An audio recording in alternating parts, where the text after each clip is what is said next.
Hello everyone, this is Parul Kulshresht and I'm a reader for a long time and I love fantasy fiction and fiction of every kind. I love the story which can make you feel empathetic and which can touch your heart. Today I'm going to be discussing a book named Shadow of the Wind, written by Carlos Ruiz Zafón. I read it on Kindle, so I don't have a hard copy, but I will share it on my screen.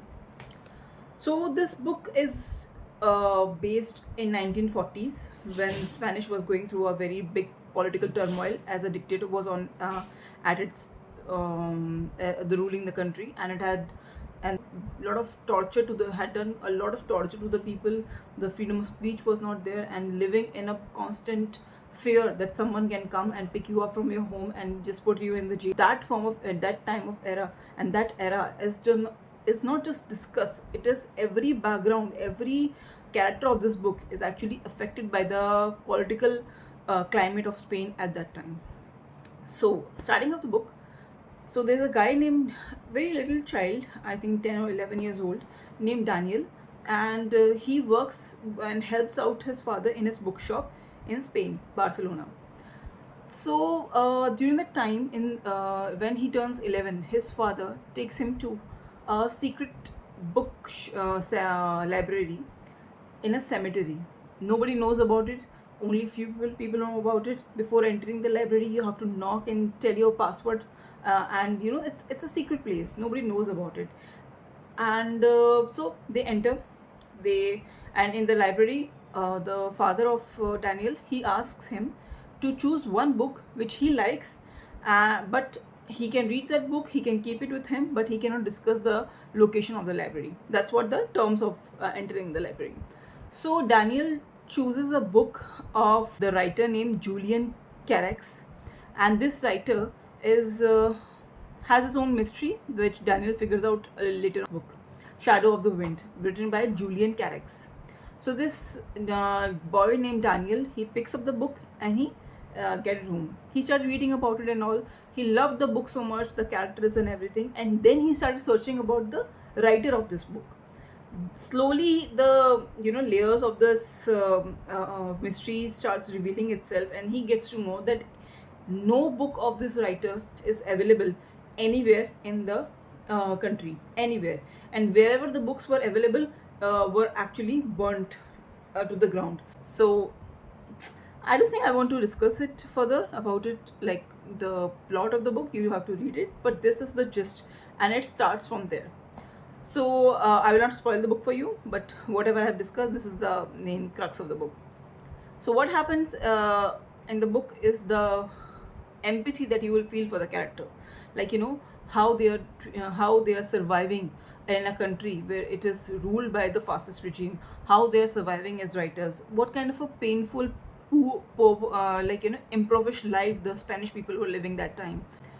The novel actually transports you to a different world, and you will actually feel this writer Zafron has chosen a lot of beautiful prose. The references, the quotations, the descriptions, and the environment and atmosphere of this book is just perfect. You will feel it in your bones. The biggest criticism that I will feel about this book is the obsessive devotion that the every character has towards Julian.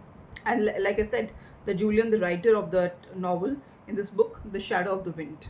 So this Julian is revered by his friends, okay?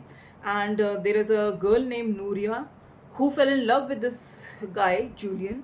She was also one of the secretary of the publishing house, owner of the publishing house, who was publishing the books of Julian. So Julian in this book was a writer, and he moved from Barcelona to Paris to save his life, which is another thing in the book that you have to read. And when he was writing the book, he got in touch with this girl named Nuria, and Nuria was the secretary of the owner of the publishing house who was publishing the book of Julian. So she went to Paris to meet Julian, to know more, to do some publishing house work. Then they stayed together 2 weeks in Paris, and she fell in love with Julian, and the love was so devoted towards everyone in this book was so devoted towards Julian. He was shown as larger than life person who has, like, this aura and charisma that everyone is just attracted to him. Of course, he has his own flaws. Initially, when you will be reading the book, you will feel that he was just some weird child. But slowly, when the book moves ahead, you will realize that how much devoted his friends were towards him. And so Nuria fell in love with him, but Julian was in love with his girlfriend that he had left in Barcelona, and he was not in love with Nuria. And he made it clear to her. Once he was in the, but the devotion was so much for Nuria towards Julian that once they were in Paris, and she bought a pen for Julian, Victor Hugo's pen, which was very expensive, and she bought it with the money that her mother gave her for the wedding. So just imagine the devotion that she has. Also, the another devoted person was his friend, Julian's school friend, Michael. Sorry, I cannot pronounce the name, but this guy named Michael, he was the one who was funding Julian's expenses in Paris. He belonged to this very rich person, businessman in Barcelona, and he lived a very simple life. And whatever money he had, he used to fund the publishing houses and the work of Julian so that it will get published. Even though it did not have many readers, but it will get published. So you will see that excessive devotion that people had towards Julian. I mean, I don't understand that. For a person who was reading it in the 21st century, especially in 2026, that kind of, like, utter devotion without getting anything in return is like, I don't know, I don't find this healthy, and to some extent it was very toxic for me. There's another thing that I you must know that Julian never asked them for anything. He asked for their help, but he never asked for a devotion from these people. So I think another thing that reflects in this book is the obsessive love that people had towards each other. So Julian and his girlfriend Penelope, who was living in Barcelona, it has a big history that you will read the book and you will know more about it. I'm not going to discuss and ruin it for you, but they have a big history, and he loves her a lot, and he's obsessed with her. But the problem is, when this book was, when he met Penelope, I think she was 13 years old, and she just saw him in the school ground when she was visiting this boys' school, and the Julian was maybe like 16 or 17, and maybe 2-3 years older too, but both of them were teenagers. And this Penelope girl, she told her maid, the nanny, that this is the guy I am in love with, and I will marry that guy. The kind of obsession that they had for each other. I mean, they're just teenagers. Why are you so obsessed with each other? I mean, I didn't understand this craziness of love. I mean, that I also have to accept the fact that I have to give a benefit of the doubt to the writer, because the kind of era that they were coming in, the romantic obsession and self-sacrifice were deeply intervened with the notion of love that time. The writer, when he was imagining or writing the book of the era, that in 1940s, that kind of love was actually very much prevalent in that society. You will find it in the movies and the books and everywhere, like the plays and all. Someone just sees that person, or just listen to their voice, and they just fell in love with him, so, or her, like that. I think that was there.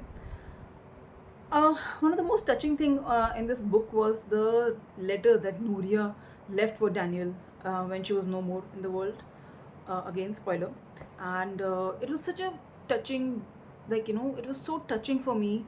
And in the end of that letter, she said that, uh, even if we die, you will always be alive till someone remembers you. And Nuria told Daniel that, please remember me. I don't know if anyone else remembers me, but you should remember me. Remember me in your heart. And it's just such a beautiful line, like, it's a beautiful letter. I think you must read it. And the I disliked the way there was a girl named Clara, and her story did not end well. I mean, Julia, this guy Daniel, he used to go to Clara's home, and he fell in love with this girl who was like 21, and that time Daniel was like 12 or 13, and he fell in love with her, and this obsession with her. But the Daniel was just a child, so of course Clara did not feel the same obsessive love towards Daniel. She always treated him like a child, nothing more. It hurt his feeling. But in the end, the way Clara was termed as a villain, and her story did not end well. That was like, I had a very big problem with this, because Clara was not a villain. I mean, she was just treating a child as a child, and it would be very creepy if a 21-year-old girl fell in love with this guy who is just 13 or 12 years old. Her story did not end well. So I think that was one of the criticism that I did not like about the book. Also, I think despite the criticism, this book is beautifully written, immersive, and forgettable novel that stays with the reader for a long time till the final page. One of the major disappointment I had from this book is the description of the cemetery of books, the secret library. He was going, and actually I got this recommendation from Reddit. I posted that I want to read a book, some fantasy book about the secret library. So I posted about this, and someone recommended me this book, and everyone just agreed this book is very nice. And also I read this book, but the cemetery of forgotten books did not have much role to play. I mean, but it was. I mean, writer did not tell us more about the book. I wanted to know about some secret society that this library contains, or the history of the library, who established it. Are there any other mysteries in the library? Are there any mysterious books in the library? Are there any rare books in the library? What and why is the library being kept a secret? It's just a library. I mean, there was nothing special shown for the library in this book, except the fact that only some people have access to it. That's it, nothing else. That's a very beautiful thing about this book. And there are three more books which were written after this book in 2001. Cemetery, Shadow of the Wind came in 2001. After that, three more books were written by the writers. It is called The Angel's Game 2008, and then Prisoner of the Heaven 2011, and Labyrinth of Spirits. So I'm very excited to read about it. And if you like my channel, please subscribe the button. And thank you so much. And next week I'll be coming with some other book.